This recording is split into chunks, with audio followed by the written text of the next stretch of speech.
Hello and welcome everybody to this live session on how to start and grow a profitable jewelry business in 2023. Lovely to see you guys here in the chat already and joining me. We're going to be starting in just a couple of moments. So big welcome. Thank you for being here. Who do we have? We have Janice who says hello from Canada. Cinder is here from California. Welcome, welcome. Kareen is here. Hi, Kareen from Salisbury. Jackie is here from Lincolnshire. So yeah, if you're joining, come and say hi. Let us know where you're from in the chat. And if you want to share a jewelry business or anything else, feel free to share that as well. It's a great opportunity to network with some other jewelers while we're all online together, having fun together. Sally says, hi everyone, looking forward to this. Nikki says, hi everyone. Caroline says, I've got my pen and paper ready. I think that is very advisable, Caroline, because we're going to be, because we're going to be running through quite a bit this evening. Well, who else do we have? Ruth is here. Suzanne is here from Ohio. Nick, greetings from London. Julie's also in London. Wonderful, brilliant. Well, I'll give everyone just a moment to come on in and we'll start in just a minute.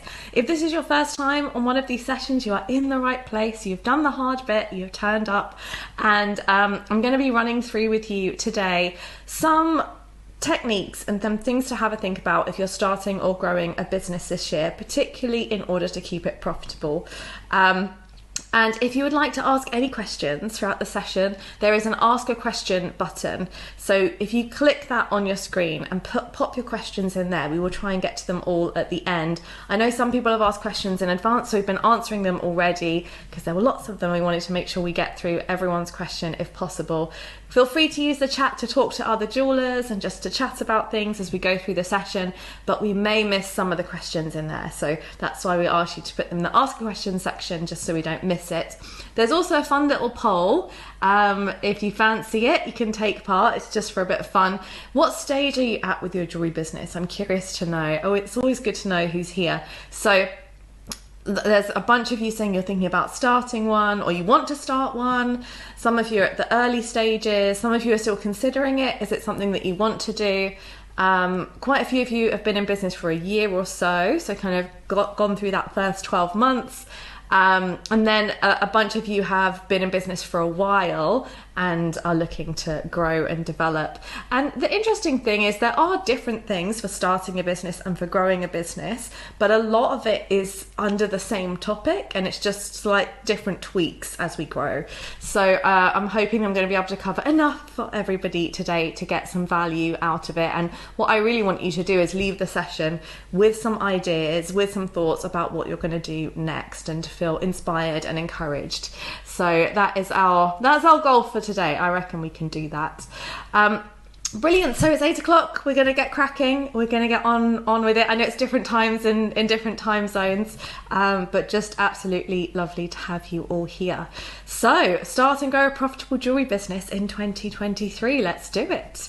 So big hello and welcome to everybody. If you are thinking about starting or growing a business, I am hugely excited for you. It's a very exciting time. I absolutely love business, and of course jewelry businesses are the best kind.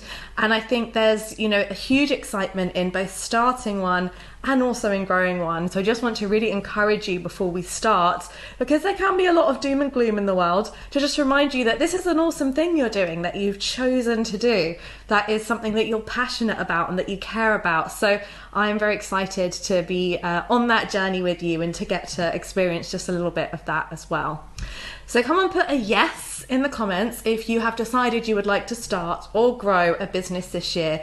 Now I presume because you're here you would like to, but I think taking an action and saying, actually, in front of all these people, yes, I'm going to go for it in one way, shape or form.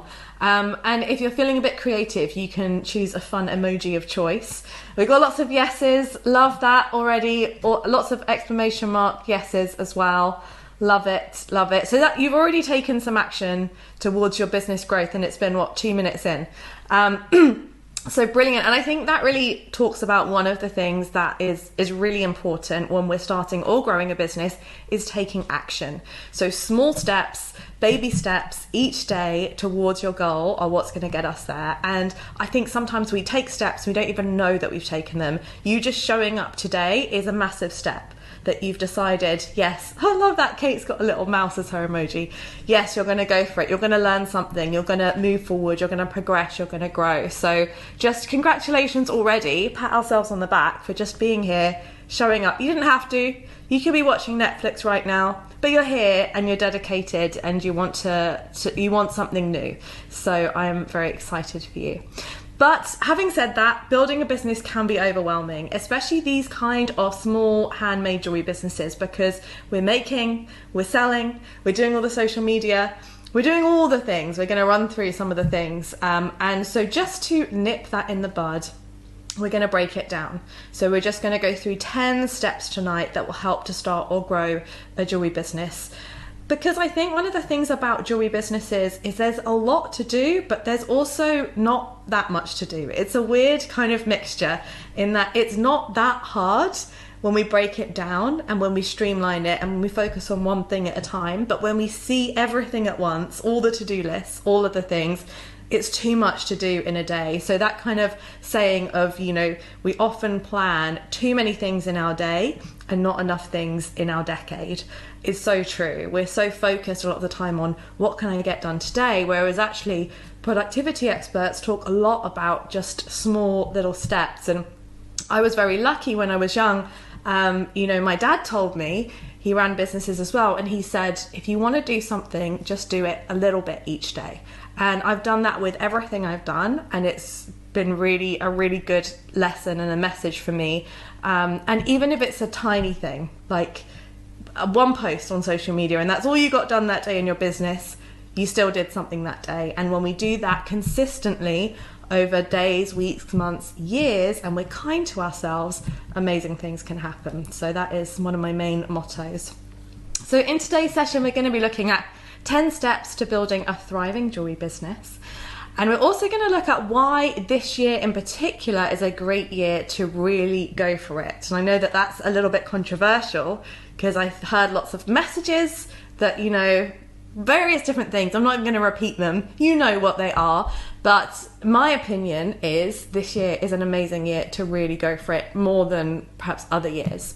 And also I'm going to be sharing with you about the Jewellery Business Bootcamp, which is our flagship course to help jewellers in training in jewellery business and how that can help. So we've got a fun lineup for us today. Okay, so why 2023? Why is this a year to go for it? Well, for me, this is the year of investment. That's one of the key things that I'm really encouraging myself and people around me to do this year, because all of the messaging in the media, particularly where we are in the UK, I don't know if it's the same globally, is scarcity. There's not enough. There's a cost of living crisis. There's always a crisis, isn't there, when you watch the headlines? And some of that is true, and some of it, is for clickbait. But regardless of that, what it does is it means everybody pulls back. And when everybody else pulls back and we move forward, excuse me, that gives us the advantage.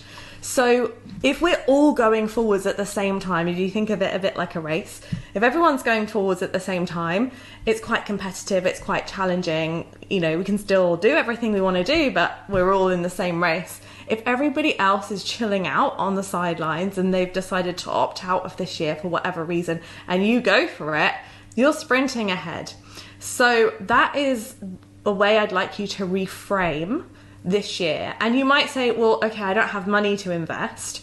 That's fine. There is time investment as well. So when you're starting a business or you're doing anything, you either need to spend time or money. Obviously, if you have both, awesome. But generally speaking, we have one of the two. So if you're working full time, you're probably more likely to have money that you can help to grow your business, but less time to do it. And if you've got more time, you might not have the funds behind you, but you can use the kind of sweat equity or your time and energy to do it. So I just wanted to put it out there that this is the year of investment, and I'm going to be encouraging you to have a think about how you could do that this year. This is also great because of that same reason, year of opportunity. So things are changing, things are shifting. Whenever there's sort of an economic downturn, there's huge opportunities for small businesses. I started my business in the recession. I think every time there's been a major crisis or recession is when my business has gone up. And that is because there's opportunity there. So whilst there are lots of struggles, and they are real and they need to be considered and they need to be thought about, there's also always opportunity to make things better. You know, as humans, we can be very resourceful. Whenever there's a challenge, if we're looking towards how we can improve things for ourselves and for others, then that is how we really move things forward. Then finally, I think more and more, and this, I say this every year, but very, very essential this year and going forwards, is focus. And that is a huge thing that we talk about a lot in the bootcamp and in all of our trainings. And particularly, I think this year is going to be the year for doing less and achieving more with it. So not just doing less, just saying I'm just going to do less, but doing less intentionally and doing more automation, setting up more scheduling of things, and being a little bit more organized so that we actually achieve more with our time at work, we're working less hours, and we get more profitability out of it. So all of those things sound awesome to me. And they're the kind of trends in, you know, all the business kind of training and seminars that I do. These are the key kind of topics that keep coming up time and time again. This is a year for investment, for an opportunity, and for focus on doing something really well, and you know, kind of focusing a little bit more on excellence than jack of all trades type scenario, but not overworking and kind of doing less, but making it work well for you. So I could talk about that for an hour, but I won't. That's just a place for us to start. Then I always like to start these sessions with some mythbusters, because I think that if you are new to this industry, there's a lot of myths that can be around, and I just want to bust some of them for you so that we can get that out of the way before we get into our business growth. Myth number one: is the jewelry market oversaturated? I can answer this one for you. No. So this one comes up a lot, and I started my business, 16 years ago, and this was the first thing that someone said to me: the market's oversaturated, you won't be able to make any money from this, you shouldn't do this as your job. Of course, my passion won and I didn't listen, but I always had that in the back of my mind, that thing of, is there space for me? And I just want to let everybody here know, yes, there is space for you. There is always space for what you're doing. If you're passionate about what you do, if you do it well, if you do it consistently, and if you don't give up, there will be space for you in this market or any other market that you choose to go into. So we'll just start off with that. Next myth: will I be good enough? I think all of us struggle with this from time to time, that kind of imposter syndrome. Am I a good enough jeweler? Am I good enough at business? I can answer this one for you easily. Yes, you already are good enough, 100%. So is the jewelry market oversaturated? No. Will you be good enough? Yes. Sorted. But no, in all seriousness, I know that these things can be very core beliefs that we have, that we're worried about, and perhaps we're not always even aware of them. You know, they can be unconscious, that we think, oh yeah, I can do it. But then when we have a difficult email from a customer, or somebody challenges us, or our pricing, or, you know, somebody around us doesn't believe in what we're doing, it can really affect us, because businesses can be very personal, especially these kind of businesses. So this is something that we need to consciously work on, this belief that yes, it doesn't matter what stage you're at, you can start a jewelry business at any point. I started my first jewelry business after my first jewelry class, pretty much. I got going with making some beaded things, started selling them, and then gradually moved on to silversmithing, metalwork, metal clay, and so on. So yes, you are good enough, even if you don't feel it. Just keep going. Can you really make money from jewelry? Another important one to talk about, and 100% yes. It doesn't happen overnight, and I think that sometimes people struggle or become disillusioned because they they have a time scale that, you know, by the end of this year I need to have made enough to cover my mortgage. And it does take longer than that. Jewelry is a trust-based purchase. And how long does it take? If you started a new relationship or a friendship, how long would it take to really build up a trust with someone? And it takes years. And if you're trying to do that with hundreds, potentially thousands of people, that takes years as well. So this is a long-term business strategy. It is not an overnight success. In my opinion, all businesses are long-term anyway. You know, any overnight success, and there's lots of research on this, usually it's taken them about 10 years to get there, and then you've just seen it pop up, but actually they've had all of that journey beforehand. So 100% you can make money from jewelry. There's lots of different ways you can make money from jewelry, from selling it online, from selling through wholesale, through shops and galleries, through teaching. There's a million different possibilities. But I think the key thing is just to know, yes, you can. It will take time, but you can get there.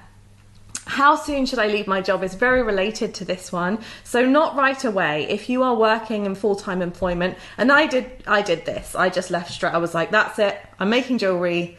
Done. Leave everything behind. So if you've done that, it's fine. It can work. I did then take a little part-time job doing something else just to pay the bills while I was building up my customer base, which worked as well. So there's so many different ways to do it, but I think what many people do is they will go down to like a 4-day week or a 3-day week if they can, and start gradually building the business on the side, and then as the customer base kind of builds up, and when you just kind of feel that that time is right, you're ready to leave, then you'll kind of know. But I would say you generally have to leave before you feel completely ready, because it is that leap of faith, and we've done some really good podcasts on this topic as well. But I think the essential thing is not straight away, but also don't leave it, a decade.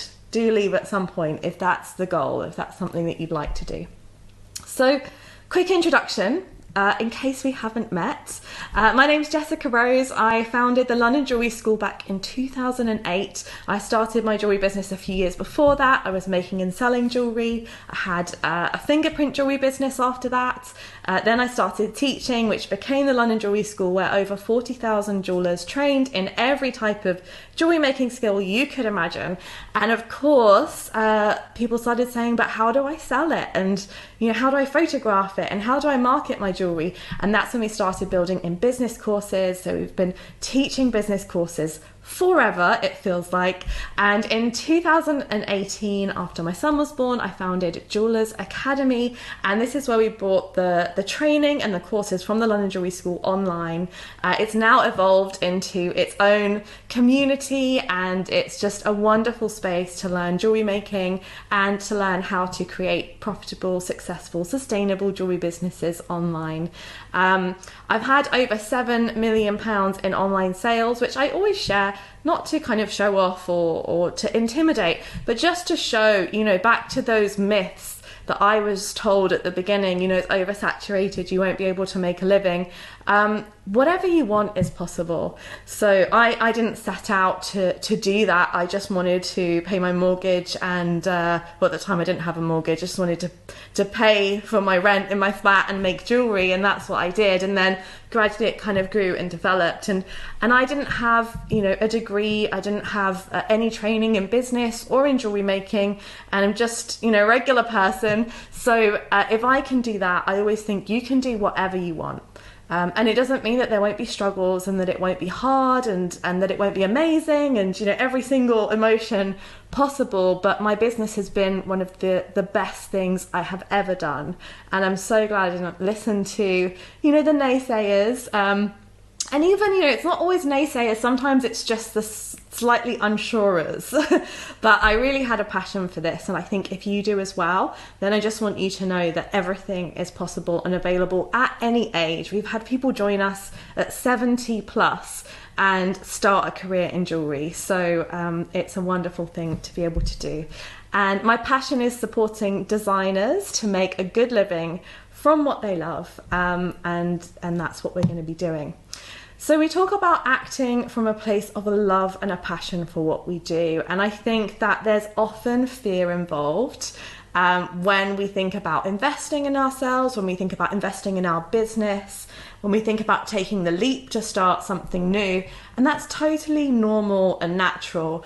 But I think having a conscious decision to every morning kind of say, how can I come from a place of love and passion for what I do? What do I really care about here? And we're going to be talking a bit more about that just coming up. But just watch out, start noticing when you're in fear, when when you're making decisions based on perhaps something else that you've heard, other than from a place of, what do I really want?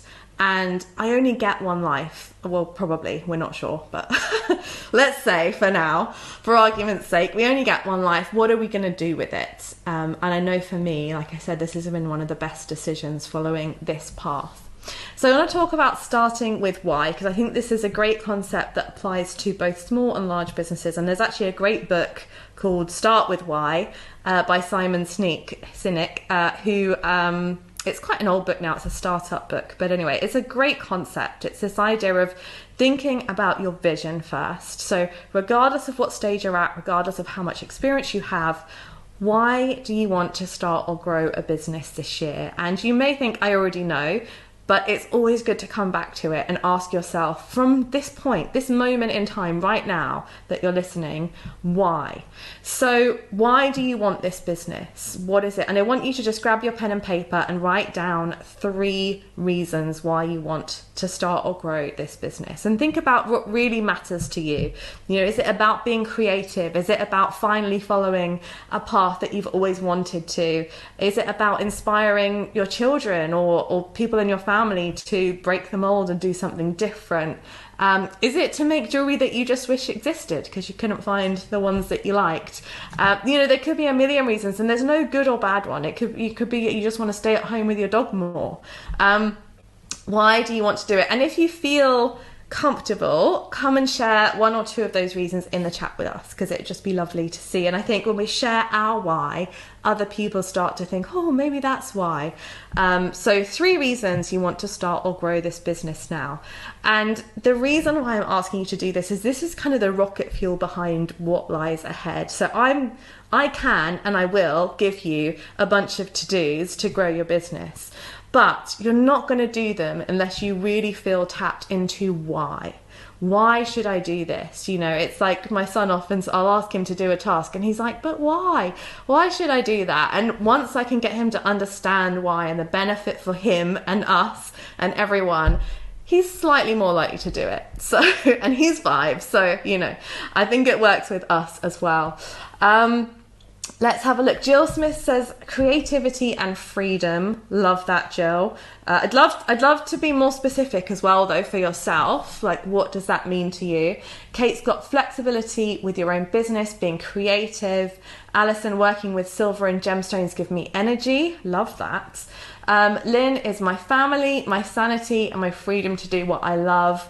I like that one, especially my sanity. That's quite an important thing.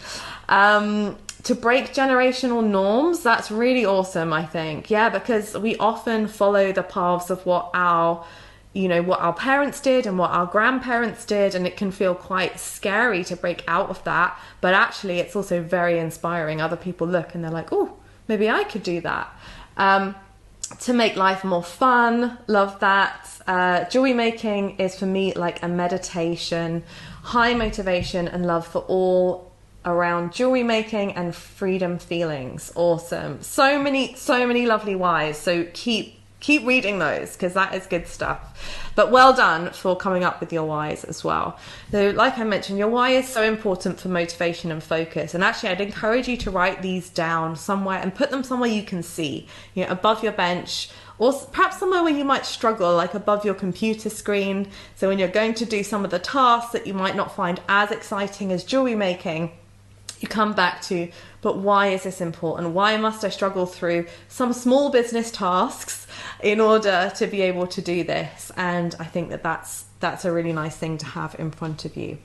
The next little task before we get into the next bit of the training is, I mentioned before that 2023 is really the year for investment, time and or money, or anything else you can think to invest. So I want you to pick one thing that you're going to invest in this year. And you know, have a think. It can be anything. And I want you to come and put them in the chat if you can. So obviously this is an investment in yourself, but there could be different ways that that comes about. It could be your jewelry training to develop your skills, to learn something new. It could be your business training, like you're here on this webinar and we're going to be talking about the bootcamp. That's an amazing investment. It could be that there's a particular tool that you know if you invest in it, it will help to develop the processes and growth in your business. It may be that you've got quite low stock, and so people just buy stuff as soon as you've made it and you can't really showcase the work that you do. So stock can be an interesting place to invest as well. Or perhaps you've always done your own photography and you think, actually, I'd love to get a photographer and maybe even do model shots. Branding is another area that can work for investing. Websites. I mean, it could be anything. It could be a holiday that you know that if you go on that holiday and you come back, you'll have fresh motivation. So come and let me know what you're going to invest in this year. You've got 12 months, so you know you've got time to save. What do we have? A ball vice, love that. My investment this year is in myself with the diploma. That's awesome, Lynn. To complete the boot camp, wonderful, you're in the right place. Lucy's going to invest in a website. Deborah is going to invest in a rolling mill. Arlene is training, start and complete the diploma course. Brilliant, loads of different things. I'd love Karen Young to do my photography. Great investment, love Karen. Upskilling is Nikki. Oh, I just want to read them all day. Anyway, you keep reading them because it's awesome.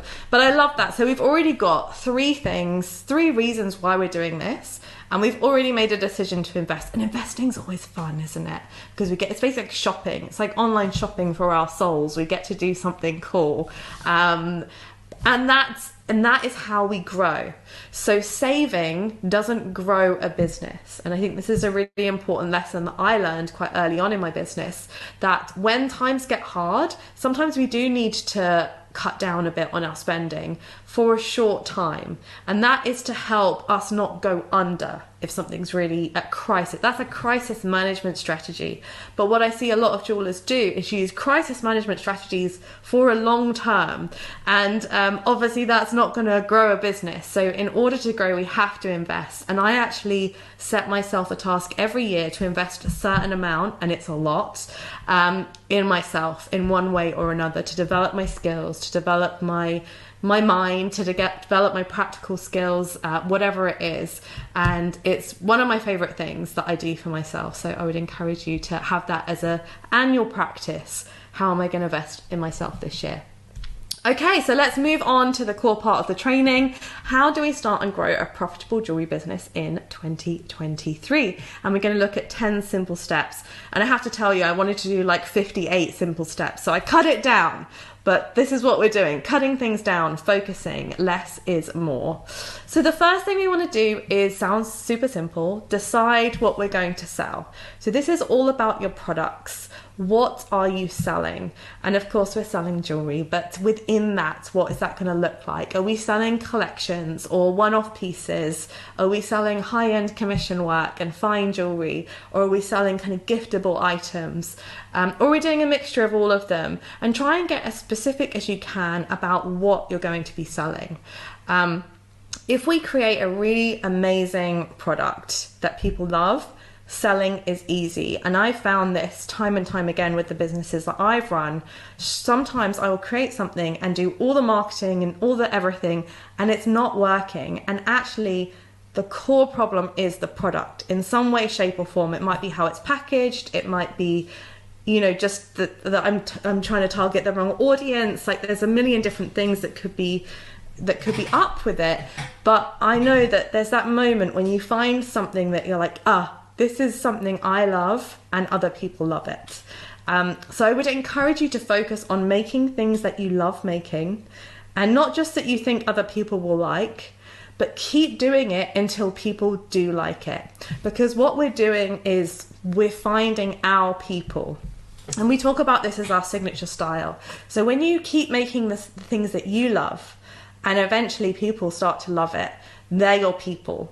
So what we don't want to do is try and make things to please others, because you'll end up with people who aren't your people, and then you've got to keep pleasing them all the time. Whereas if you start off true to yourself, making things that you love to make, and it all takes us a bit of time to find that style. You know, sometimes we start with one style and then we move on to another. That's very natural. But I think the key message here is just keep making things that you love making. And you know, I think it's good to get honest with ourselves about our jewellery. Do we love it? Because if we don't, it's very difficult to sell it. It's very hard to sell jewellery that we don't feel great about, you know, for one reason or another. And I feel the same with our courses. When I'm selling our courses, I know what's gone into them. I know the quality of them. And so I feel great about selling them, especially things like the diploma programs where we've just put so much into it. But if someone said, can you sell, you know, I tried a tool business once. They said, can you sell this saw? And I was like, I'm not super passionate about this saw. I mean, it's a good enough saw, but there's other saws. I don't know. I can't do it. And I think that's the same with our jewelry. If we don't love it ourselves, then we can't get others to love it. So I'd really focus on building out a product range, whether it's small or big or medium, doesn't matter. The main thing is that you believe in it. You love what you make, and selling it will become a lot easier. And then we talk about this idea of developing a signature style. So trying to kind of niche down what you're doing. The more niche you can be, the more you'll stand out. So when we first start making jewelry, we tend to just make lots of random stuff, which is great because we're learning, we're experimenting, we're exploring. But eventually we need to say, okay, even though I like making all this stuff, what do I like the most? Where's my passion? How can I niche down and be more specific and target a more particular audience? And that is how we're going to grow. And that takes, you know, focus and discipline to say, I'm not going to make that in my collection because this is what it is. And our goal with a signature style is that somebody sees our jewelry and immediately knows that's ours. So that's what we're going for. Products are key. Next, we want to think about who your customer is. So this is very related to the products, and your customers will find you and you will find them. Like I said, they are your people. But what we want to do is connect with them based on their values. So it's a good exercise to have a think about some of your core values as a business owner. What's really important to you? Is it creativity? Is it like sustainability? Is it to do with colors and gemstones, or do you like geometric kind of shapes? So values can be kind of ideological, but they can also be aesthetic. But it's really thinking about how you can connect with them. So as your product develops, your customers will be attracted to you, but we need to make sure we're putting ourselves out there as much as possible. And before we put everything out there, the next stage is to consider your branding. So your branding is another huge area for your business. It includes the kind of practical things like your logo, your colors, your kind of brand identity, how you're seen online, your typography. And again, it really helps with that signature style of, as soon as I see you, I know you, because I know your fonts, I know your colors. We all know those brands where immediately as we see them, we know them. I used to live in London. They had like the IKEA towers. So IKEA is, you know, yellow, blue, and they had these two towers, yellow, blue. Immediately, it didn't say IKEA on them. You just knew that was, you know, you knew that was their brand identity. And even though our businesses are much smaller, we can still be very powerful with our branding, very intentional, and create that customer relationship. Especially nowadays where online there's a lot of noise, there's a lot of other stuff going on and everyone's competing for attention. Being consistent and being true to yourself and showing us, okay, this is what I make and this is what I look like and this is who I am, is really going to help to connect with your customers. And again, it kind of ties back into those values as well. But as well as, you know, the physical side of your branding, it's important to have a think about what you talk about. What's your tone of voice? How do you communicate? Are you funny and jokey? You know, some brands like swear and stuff in there as part of their, you know, it's just who they are. That's how they talk, and they put themselves out there like that. And some brands are very kind of more professional, facing. But I think for handmade jewelers, you don't want to be too professional. That, you know, and that's an interesting kind of way to put it. But you want to be personable. We want to feel like we're talking to you, not that we're talking to a brand. So, for example, I always recommend handmade jewelers start sentences with I and me, not we and our. Sometimes when we're small, we're trying to develop, we're trying to make ourselves look bigger. But actually, people don't want to buy from big companies, not the kind of customers that we're looking for, because there's loads of big companies out there, they can go and find them. They want something different. They want to find a maker. They want to understand the story behind you. They want to feel good about the purchase, that they're helping someone else's life, that they're, you know, feeding into their maker's community. So how we tell our story, how we put ourselves out there, all of this is so key in the kind of businesses that we are building. Then, of course, we need to put ourselves out there. So my encouragement to you is to pick one social media platform and start sharing if you're not already. And my second point in this is to do videos, because videos are much more effective than images. It's fine to do images as well, but things have moved on a bit. Videos are, if you're only going to do one thing, do videos, and share a video every week. So I think everyone here can commit to doing a video a week for the year. Can we do that? Can we sign up to it? It can be 3 seconds long. It doesn't need to be a long, in-depth, kind of, you know, really highly edited video. In fact, they don't do so well. Short, sweet reels are the way that people are getting seen online. It's the way they're building community, and it's the way that they are kind of reaching out to people who are already following them. The other thing with social media, if you have 1,000 followers, you have enough people. You don't need to grow your social media. You need to speak to the people that are already there. So all you need to do is remember that there are people there who are interested, who want to speak to you, and reach out to them. There's an interesting book called 1,000 True Fans, or maybe it's 100 True Fans. I think it's 100 true fans. And it talks about if those 100 people buy from you consistently, that's enough.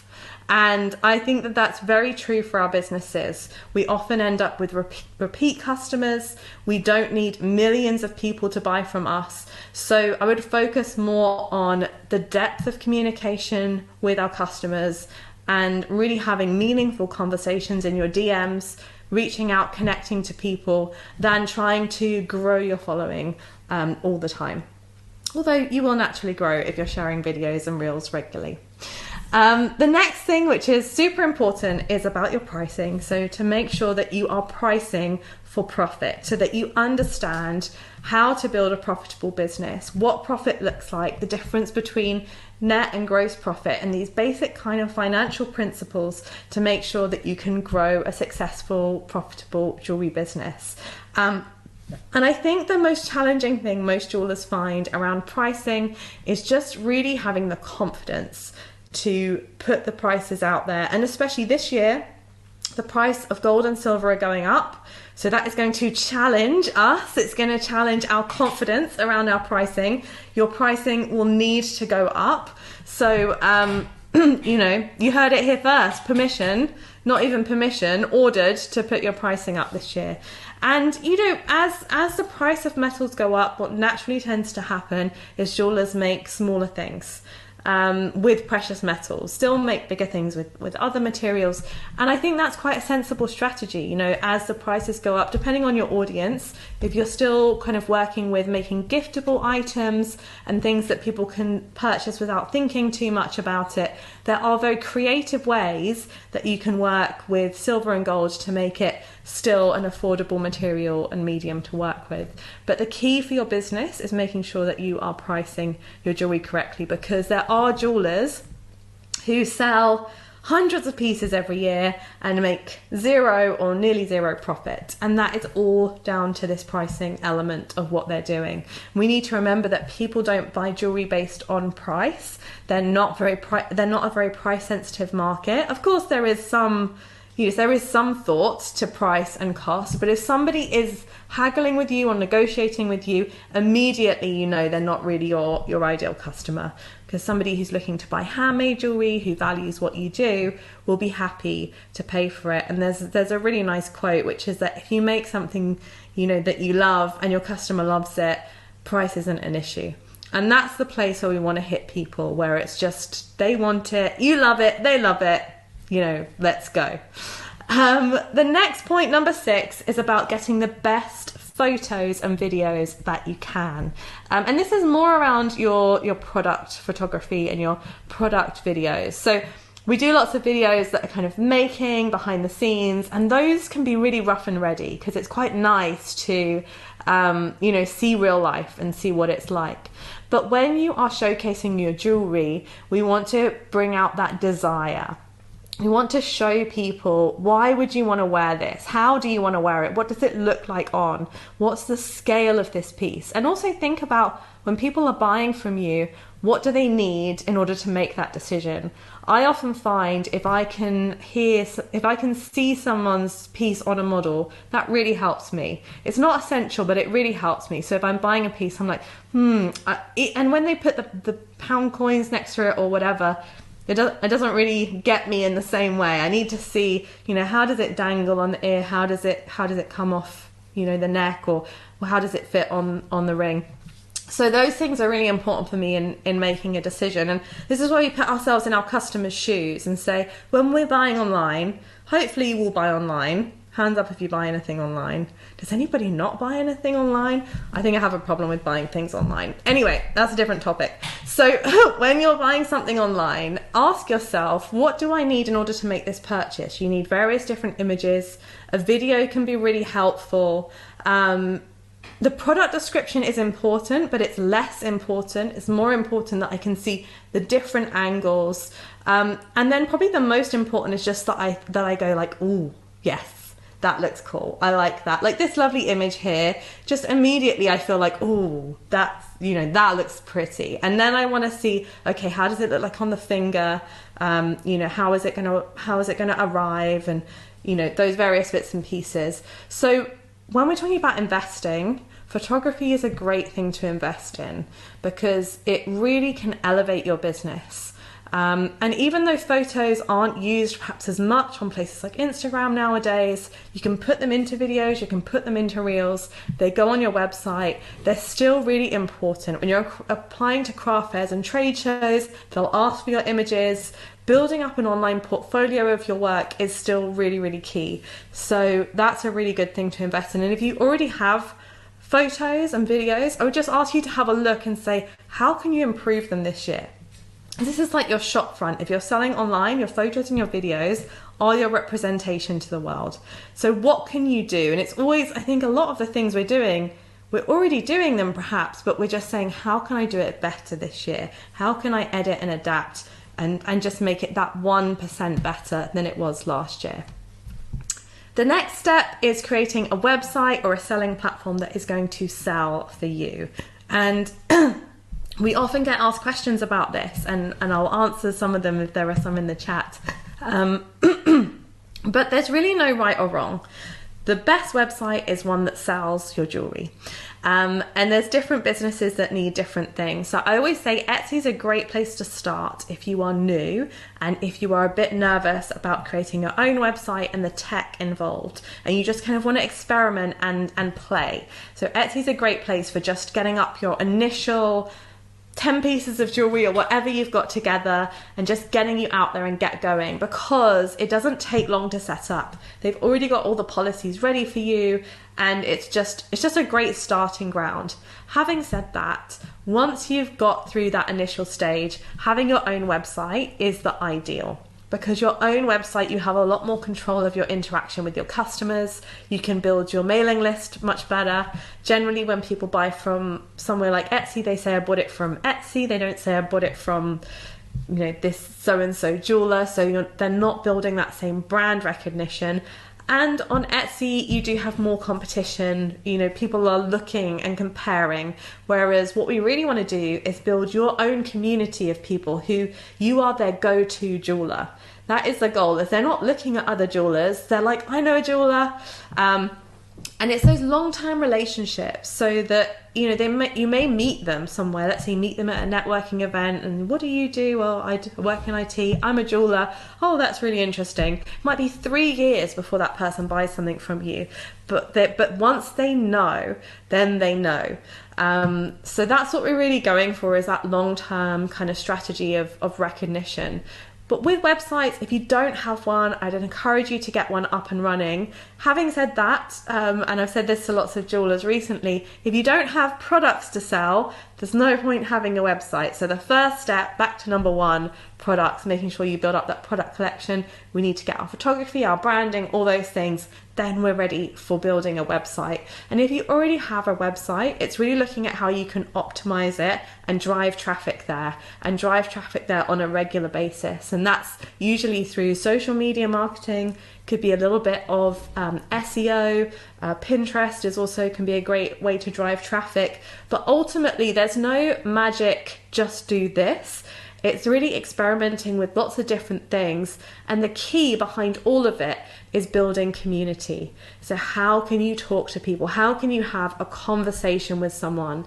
And I've set some of you guys before, if you've come to previous groups, I've set you challenges to have like 7 conversations this week, about just 7 conversations this week with anybody in the world where you mention your jewelry. So it could be that you're in the coffee shop and, you know, you're just chatting to the barista and you just mention it, and that's a conversation. It could be that you're at the school gates and you're chatting to one of the mums and you say, oh, I've been making this piece and, you know, here it is. This is by Michelle Lier, by the way, who is online with us. It's awesome. Just a quick shout out. So those conversations, they may not turn into a sale immediately, and they may not even turn into a sale ever, but probably one day they will. And those people know, you know, 10 other people who are interested in jewelry. So if you talk to 100 people in a year and all of them know 10 people, there's a huge network of people who know about your jewelry. As social media and online becomes more and more dense, the power of word of mouth becomes more and more prevalent. So keep talking about your jewelry. I digress, but build the website so that people can come and buy it from you, but also keep those conversations going. The next stage is to really look at managing the operations side of your business. And this is, you know, a lot of what we think about as building a business. So things like how you're managing your time. If a jeweler comes to me and they've been running a business for a while and it's not profitable, the first thing I'll look at is their products. The next thing I'll look at is their time. How are they managing their time? What are they doing in that time?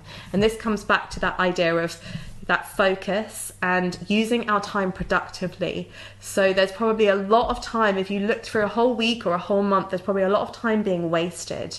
And I'm a big fan of doing less. So it's much better to spend like 2 hours a day really building your business and then the rest of the day doing whatever you want, than to kind of sit there for 8 hours and get frustrated and not really progress anywhere and feel like you're procrastinating and, you know, all those other kind of tricky things that can come in. So time management is really, really important and key to growing a business. Then just things like your postage on packaging, making sure that you've got good organization around that you've got good kind of systems and processes for sending out your orders, your stock management, and that's with your inventory coming in, but also your stock going out. And these things, they're not complicated. You don't need to worry about them, but it's just having a basic plan so that everything's covered. It's a bit like running a household, you know? It's like, you got to do the dishes, you got to do the washing, and none of it's hard, but if you don't do it, it's all hard. And it's just about having a system for each one so that you feel calm, confident, in control, and you can focus on the bits that you love doing in your business. Then, yeah, accounts, budgeting, insurance, the list kind of goes on, but making sure that your business works operationally is key, I think, for your business growth, but it's also key for your peace of mind. And as creatives, this isn't always our area of expertise. I know it isn't for me. These are the bits I find the most challenging because I find they can be tedious. And so I ignore them and then they become bigger. So I've learned over the years to develop systems and processes so that they are managed and kept on top of. And if I can't do them, someone else is doing them. And that's something that's important as we grow as well, is to make sure that we don't feel like we have to do everything. Getting other people involved in our business, whether it's freelancers or outsourcing or just getting some help with something, is a brilliant skill to develop. Number 9, we want to listen. So to listen to our customers, to listen to the feedback of what's working, who's buying, who's not, and to adapt as we grow. So it can be easy to get disheartened if you're trying something and it's not working, but we normally say you want to try something for at least 6 months before you change it up. And also it's okay to have periods where it just isn't working. I find in business I'll do something and it will work for a couple of years and I'm like, that's it, I've got it, it's all sorted, I know what to do now. And then it's like everything changes. And then it's like, oh, okay, we need to come up with a new plan. And I think once you accept that and realize that, you know, everything changes all the time, constantly evolving. Our customers will be changing, we'll be changing, our style will be changing. And that's a great thing. That's exciting. That kind of keeps the energy going. But it also means that we've never got it. We've never got everything sorted.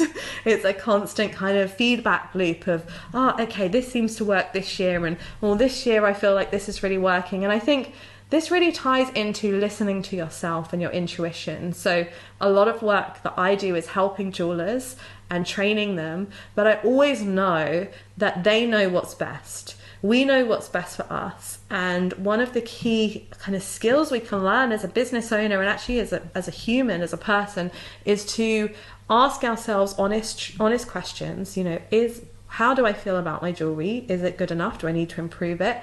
How do I feel about my pricing? Do I need to increase it? Am I doing the marketing that's going to get me the kind of sales I want? Do I need to work on that? And then once we've heard, taking action and saying, okay, this is what I need to do. It isn't hard. You can do it, but it can get hard when we listen to everybody else and we have all these voices and all this advice. Whereas actually, one of the key things I'd like you to do is get more quiet this year and listen and go within and reflect and say, okay, I've got the answer. This is what I need to do. And a key thing I do with a lot of jewelers that I coach is just ask, what do you really want? You know, what do you really want? And we kind of ask that a little bit at the beginning with your why. So thinking about why you run these businesses, but what do you want from this business? And how do you want to run it? And what do you want your day to look like? And once you've figured that out, everything kind of flows a lot more easily. It's okay to put things aside. It's okay to create a collection and then say, nope, don't like that collection. I'm going to do something else. You know, it's okay to make mistakes and figure stuff out. That's all part of the journey. So listen to yourself, listen to the people who are buying from you, and don't listen too much to anybody else, including me, unless it's helpful, of course. But that's what I do. And whenever I listen to my gut, I tend to make the right decision. So, and then we just kind of adapt as we go. And then 10, last but not least, continue to invest in your training. Now, of course, I have a vested interest in saying this, but I've said this from day one, and I say it because I believe it. You know, every year I invest in my training, and whether it's training in certain areas of business, whether it's training in your making skills, your 2 key skills to run a jewelry business is to be able to make jewelry and to be able to run a successful business. So obviously, whatever you put into that is what you're going to get out of it. And I would just encourage you to really, you know, keep that up, keep going with it, and keep learning new things, keep bringing fresh energy into the business. And a cheeky bonus one, enjoy it. People will buy from your energy. So, you know, follow your heart. This is the intuition that I've been talking about. Keep doing the things that you love doing and share about it, and just push yourself to put yourself out there as much as you can, and just keep, you know, share much more than you're comfortable sharing, because we don't see much of it, and show us what you're enjoying. Have fun with it. But there is a lot to do, and so we could bring it back down to that one thing at a time. What is the next thing that you want to work on? And in fact, that's a question I'd like to ask you guys, if you're happy to come and share in the chat. In the next 90 days, which is a quarter of a year, 3 months, 90 days is a good chunk of time to think about, if you could only get one thing done in your business, what would that be? So come and share that in the chat, because I think that's a good focus exercise to say, oh, because, you know, most of us are like, well, there's like 8 things I want to do in that time, maybe more. But what is the one thing? If you could do nothing else, you know, what is that thing? And I would love to know. Like I've shared with you already, my motto is to do one thing each day to grow your business. So there's micro goals, micro steps, and that's what I would encourage you to work on as well. Rachel's going to design a collection. Love that. So is Marianne. Love that.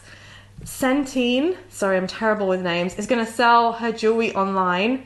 That's great. I'd love you to be more specific though, how much jewellery and where you're going to sell it, but love that. Branding, Sue is going to improve her workshops so they sell out straight away. Love that, Sue. Someone's going to improve their marketing. Yeah, so things like that, improve your marketing, it's good, but I want you to be more specific. Like what part of marketing? Marketing is so huge. So which area? So start breaking it down. Are you going to post on a reel on Instagram, you know, once a week for the next 90 days? Karina's also developing a new collection. Zahira's going to invest in training and apprenticeship. Fiona's going to buy my book. Woohoo! Love that. Thank you, Fiona, to learn more. So focused on kind of developing business training.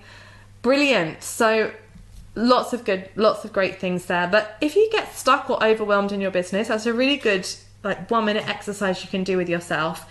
In the next 90 days, if I could only get one thing done, what is it?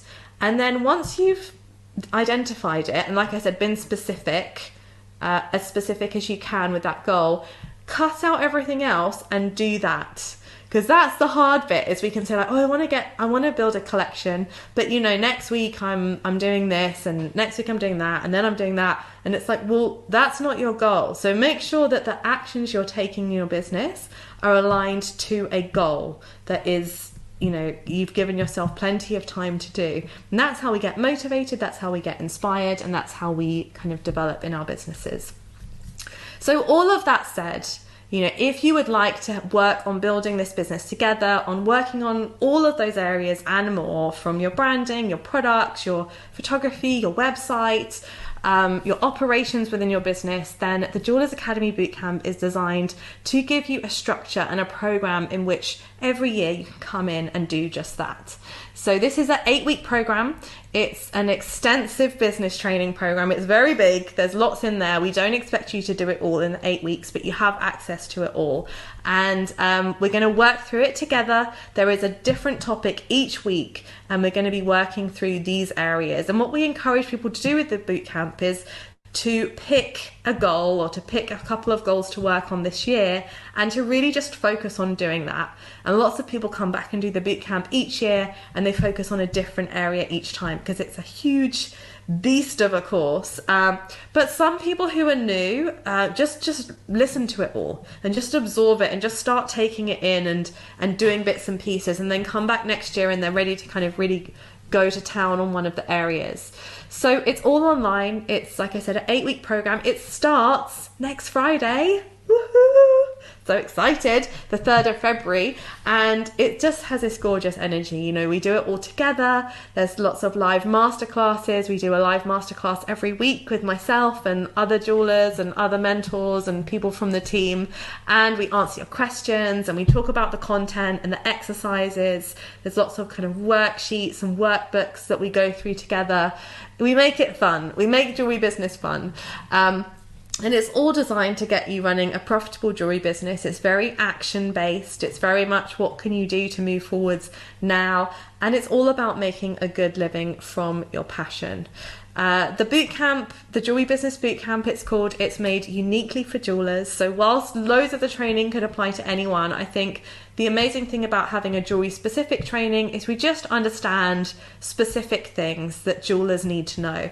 You know, whether it's to do with hallmarking laws and regulations, or whether it's to do with, we know there's a rising price of cost of gold and silver, and you know, all these things. It's just kind of, this is what we do. This is our passion. There's a team of jewelers, including me, behind the bootcamp and Jewellers Academy, and we're here just to just help you guys grow, because we know that you can do it. We know you can do it anyway, but with support, encouragement, community and training, it's just going to kind of super boost you. So each week there is a new topic, and I'll run through the topics very briefly in a moment. It's video training, so it's pre-recorded videos that are released every Friday, and you have the whole week to work through them. You also have ongoing access for the year. If you become a lifetime member, you have lifetime access, and many people do become lifetime members. But you have it for a year anyway if you're an annual member, and so you can access the video training whenever you like. There are live Q&A sessions like I mentioned, so every week there'll be a crowdcast session like this. And we also do these fun hot seats where we get some of you guys to come on and join in, and they're always great fun. You don't have to do it, they're optional, but you can have individual coaching with us and support, and other people get to see it, so they benefit from your training as well. And then there is a dedicated Facebook group, so that's where you can share your progress, meet other jewelers. Lots of boot campers have made, great friends through this community, and they've met up IRL in real life, and or just been online friends, and some people have stayed in touch and Zoomed like every month since. So there's so many opportunities to develop, to network, to create community for yourself. And it doesn't matter if you're outgoing or introverted. A lot of jewelers are introverted. We support anybody who wants to develop and grow a jewelry business. I show you how to do things step by step. So what's really lovely about the bootcamp is we have time to go into more detail on things. So we talk about how to build a website, what platforms we might suggest using, and how you'd go about doing that. We look at developing your own brand board and how you can, target different customer segments. We look at things like building out an Instagram or a Facebook, or your social media. Etsy, how to develop an Etsy website, how to develop listings on there, how to sell through your own Etsy platform, also creating your own website. Email marketing is another big topic that's super important and still the number one way to sell anything online, including jewelry. There's lots of worksheets and downloads, and there's things that you can kind of put on your website like gemstone charts, sizing charts. So there's lots of resources for jewelers that they can just take out and use and brand it as your own. And so we've done a lot of the work for you, which I think is really important. How-tos, workbooks, checklists, the list goes on. It's awesome.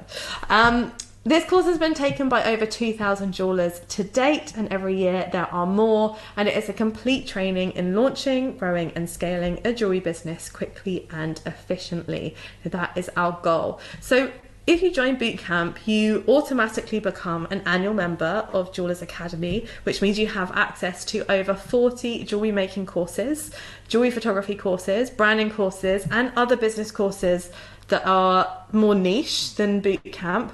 So there are so many resources that you will have access to, and I'd encourage you to have a look at some of those as well, because after you've done bootcamp, you might decide you want to develop some areas of your making skills. You might want to do some stone setting or some polishing or whatever it is. And we're always adding more to those as well. We also do regular members masterclasses throughout the year, so even after bootcamp's finished, even though it's an 8-week intensive course, we do kind of lots of training together. And we basically spend the year together, building that jewelry business love, building what we're doing, and building community.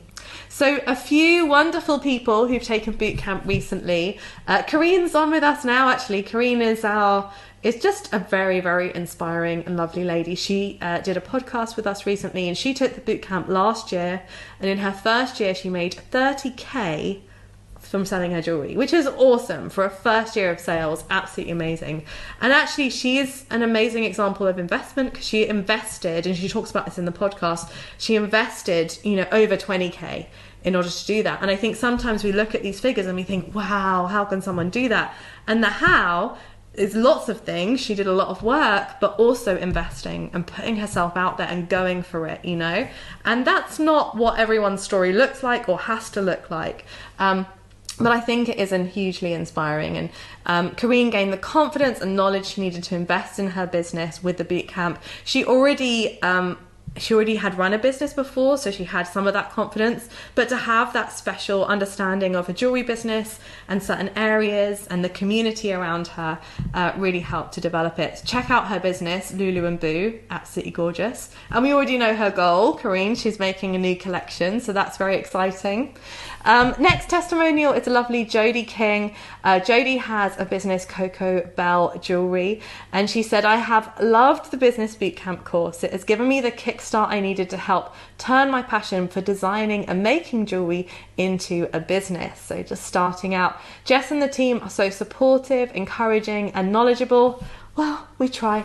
I know the tools, and I am taking away from bootcamp will give me the confidence to believe that I really can do this. And I know if I experience any wobbles in the future, I'll have the community behind me to keep me going. Thank you. And I think, that's so true of what we've created here, is that there's training and support, which is really important and really valuable, but also we all have struggles in our business, and it's always wonderful to be able to reach out to a community of people who know what it's like, who've been there, who've had those tricky conversations or those moments of self-doubt or whatever it is. So I think that that's hugely invaluable. Then Carol from Silver Coast Jewellery, she was on the podcast a couple of years ago. She's done bootcamp with us a bunch of times. Just such a wonderful soul, such a lovely lady. And she had a 300% increase in her web sales after joining the bootcamp. She had over 150 website orders that year compared to 20 the year before. So really kind of found that investing in her training and working on certain areas of her business helped her to grow as well. And there's countless testimonials. We're very lucky to have lots of successful people have come through the boot camp. So like I said, it starts on the 3rd of February. It runs for 8 weeks live. And just very briefly, I'll run through the curriculum. But if you want to have a look more, there is a button that says Join the Jewelry Business Bootcamp in 2023, and that will take you to the page where there's a bit more detail. Week 1 is all about planning for success. So we look at your visions, we look at your goals, we look at kind of business planning and how we can set ourselves up for success in terms of having an action plan and having something to work towards. Week 2, we look at branding and photography. So this is always a really pivotal week. I find these first few weeks are really pivotal for most people because we ask ourselves some of those more deep questions about, what is it that I want? What is it that I'm doing? Is what I thought I wanted what I really want? And we kind of delve deep and then we're ready to move forward in the right direction and looking at our branding, looking at our customers, looking at our visual representation and any updates we might need to do to any of that photography, videography and so on. Week 3 is developing your signature style. So this is all about your products, like I was talking about at the beginning of this session. What is your signature style? What defines you? Protecting your work, all of those kind of things, your USP, your unique selling point. We kind of delve into that and we have lots of worksheets and structures and strategies to go through. Week 4 is skyrocket your sales with online marketing. It is a huge week. There's a lot in there. There's a lot of online marketing. This is where we encourage you to just pick and choose bits and pieces. So everything from Instagram, email marketing, Pinterest, LinkedIn, YouTube, you have it. And looking at structures and ideas behind building out a marketing plan for your jewelry business. Week 5, we look into websites that sell. So some of the things that we spoke about there, how you can optimize your website, create a website, create a really lovely flow around your website so customers find it a great kind of experience to be able to come online, buy from you so people don't drop off. And there's loads of strategies that you can use to grow a website. People often think, well, I've got a website and people aren't buying. But having a website is just one part of the stage. The next is optimizing it, making sure that there's a regular flow of traffic, making sure that when people come to you, they wanted to come to you, that they're not going to bounce off, making sure that they then have a great experience of being able to go through whatever your sort of funnel is in order to get them to make some sort of purchase. So that's a really interesting week as well. Then we have an implementation week because there is so much content that's already happened. In implementation week, we want you to take a specific action that week and do it with our support so that we're around you while you're doing it. And also it gives you some time to digest all of the things that have already happened. Then week 7 is all about mastering your money in your business. So we're looking at pricing, we're looking at how to understand the finances of a jewelry business, how to budget, how to forecast. And we're also looking at a lot of the business nitty-gritty stuff like insurance and taxes and, you know, all of that stuff. We're all of that stuff with the finance week. And then we finish on a high with week 8, which is all about looking forward to the future, planning for a profitable future. One of the main goals of the bootcamp, as well as training, is to develop a jewelry business growth plan. So as you go through each week, you'll be working on this growth plan, and by the end of it, you will have a document that kind of encompasses everything that you've been working on. You can submit that as well for us, and we give a group feedback session too. So just an incredible kind of set of 8 weeks and loads of stuff for us to get our teeth into. The bootcamp is a really reasonable, it's been priced the same for a really long time because we just want as many people to do it as possible. The cost of the bootcamp, if you just buy it by itself, is $977, but this year, and we've done this before, we are including it in our annual membership, which is just £487 for the year. So if you want to join, you sign up, you pay £487, you get access to all of that, the bootcamp plus all of the membership for a whole year. And the deadline to sign up by is the 3rd of February. So you got 8 days, 8 days, but there's payday in there somewhere. So hopefully it is possible for you guys. We do have some payment plans if that is a struggle for you this year. So the option 1 is to join the annual membership. You'll get access to it for a whole year, access to everything.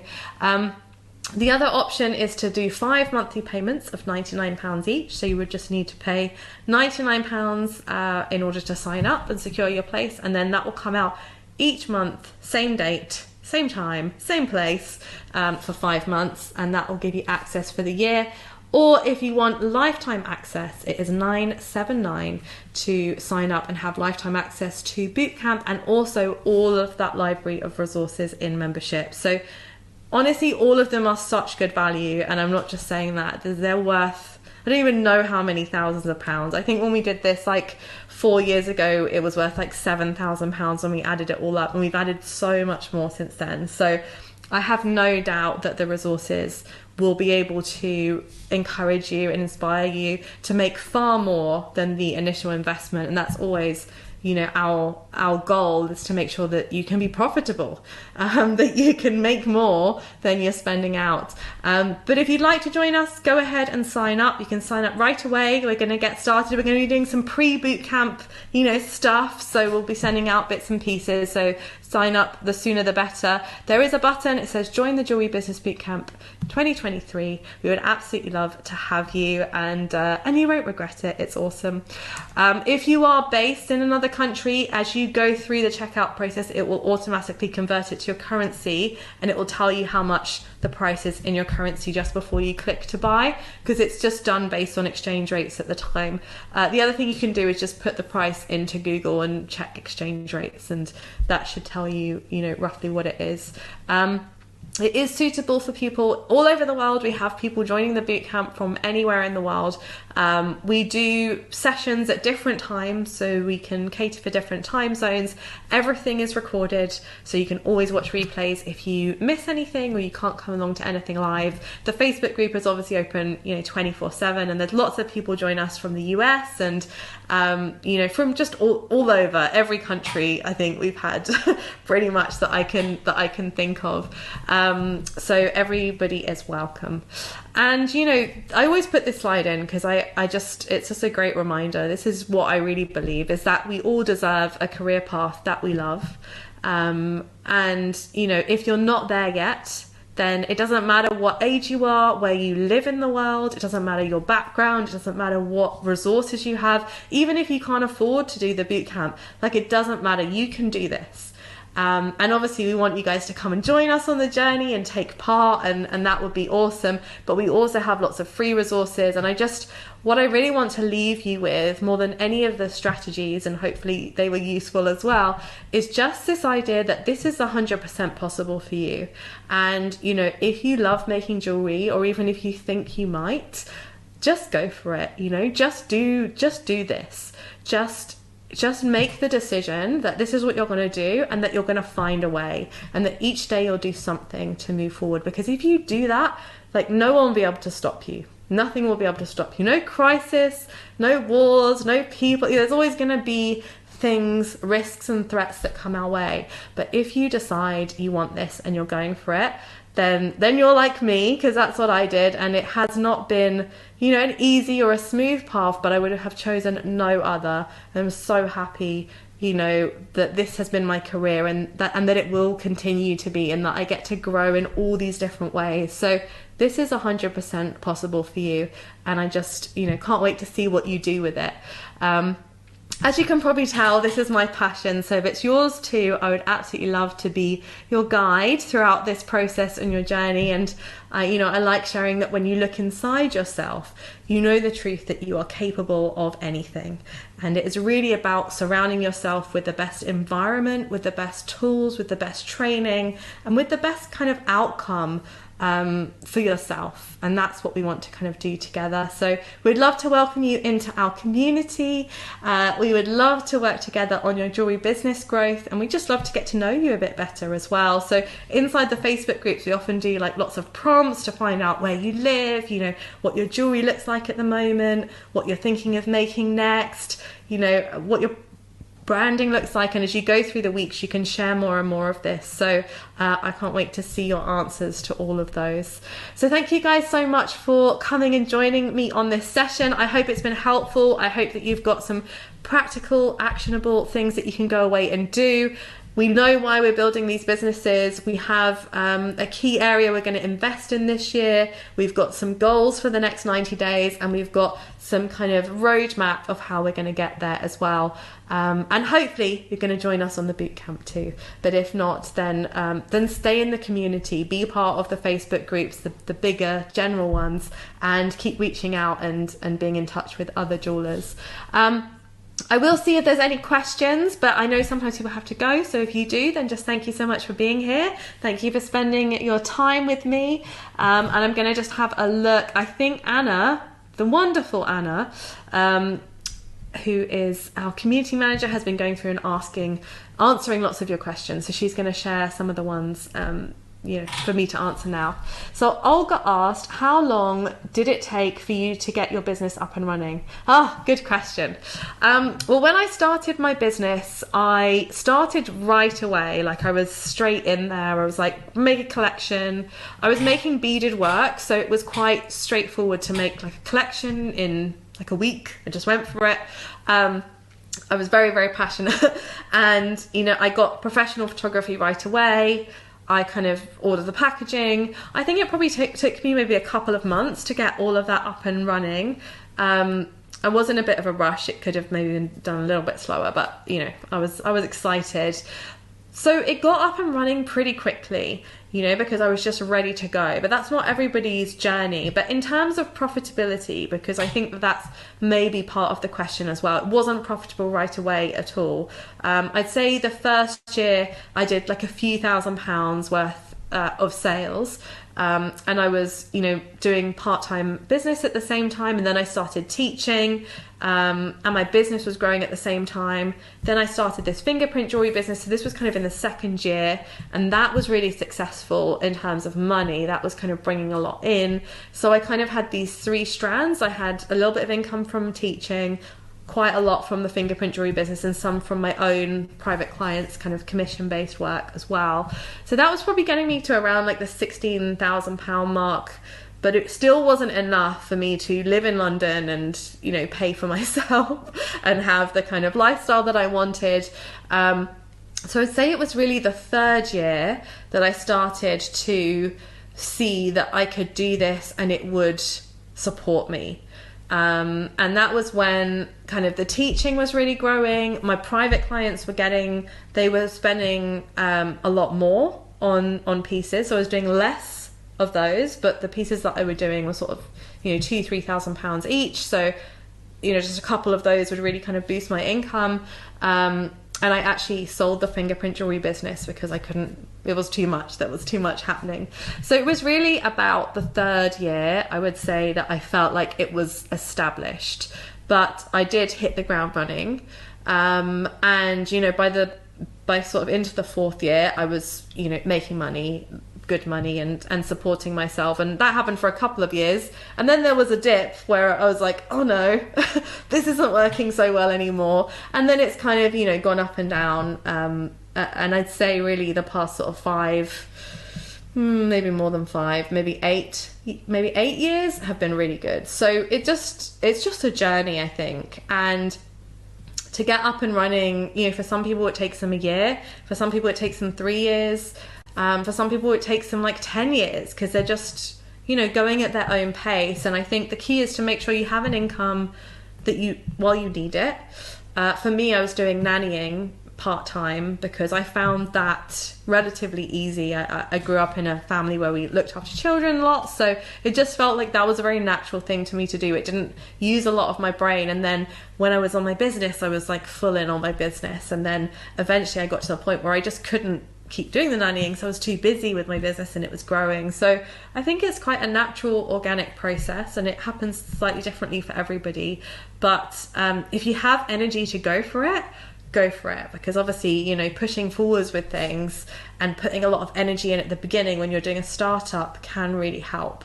But if you don't, then work at the pace that you have the energy to work at the pace at, because, fast or slow, we all get there in the end. Thank you for the question, though. It's a lovely question. Marianne asked, I am a beginner doing the silver diploma. Is it too much to do the bootcamp as well, or should I wait until next year? Good question. And also, well done on the diploma. It's exciting. We do normally recommend that diploma students just focus on the diploma, but it really depends on your personal circumstances. So, for example, if you're working full-time and doing the diploma, I'd say I wouldn't go for the bootcamp this year. I would wait and do it afterwards. But if you have time, I'd say the bootcamp takes at least 1 day a week, really, if you want to kind of like go for it. The silver diploma takes at least 1 day a week. So it's really about the amount of time that you have. If you feel like you've got lots of extra time and, you're not working or whatever, you're very part-time or whatever, then we'd absolutely welcome you, and it will be great to help you grow your business. Having said that, if you feel like time is an issue, it's probably better to wait and then do it when you can really make the most of it.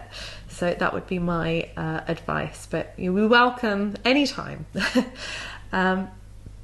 Primrose asked, what if I already have a business? Will you help me with looking at my products, my website, and making a plan to see what's lacking, or what I could do to boost my business sale or strategy? Yes, absolutely, we will do all of those things.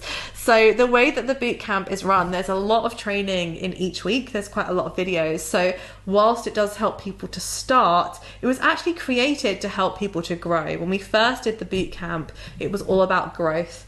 And it still really is all about growth. A lot of it is about growth. Like, how can you optimize what you're doing? Because getting everything up and running is just the first stage. Then there's the whole journey, the lifelong journey of how we can develop and adapt these things and make them optimized so that they work well for us. So the short answer is yes. That's exactly what the bootcamp is all about. But for people just starting out, it will also give you an insight into the future of what's coming next, of what things you'll need to do in order to grow, and also help you with just the kind of early stages too. But yes, I love business growth. This was just one of my favorite topics. And I love starting because that's just an exciting time to get everything ready. But then once you've got those pieces, then it's like, right, now, how do we make this just awesome? So they're some of, the most exciting kind of parts to work with, I suppose. Anne asked, how difficult is it to sell online? Any recommendations on site? I found that Etsy, for example, charges a large part of what would be my profit. Yes, I think, so I talk about this a lot in my book, and I think understanding it can really help. So we talk about 3 different stages of business growth. So stage 1 is kind of our first £10,000 of sales. So we can think about that as our first 100 customers. If every sale is roughly £100 on average, our first 100 customers are our first 10k of revenue into our business. So that comes from people that we know, our extended network, and people that they know.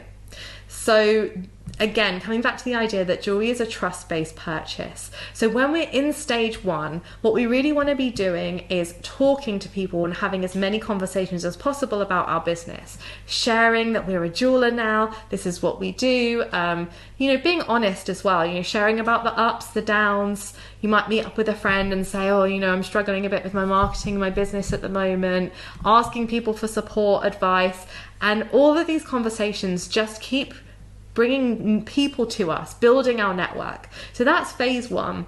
So if you have less than 10k of sales in your business, that's where we really want to focus. But phase 2 comes next, which is kind of like the 10k to 100k-ish of your business.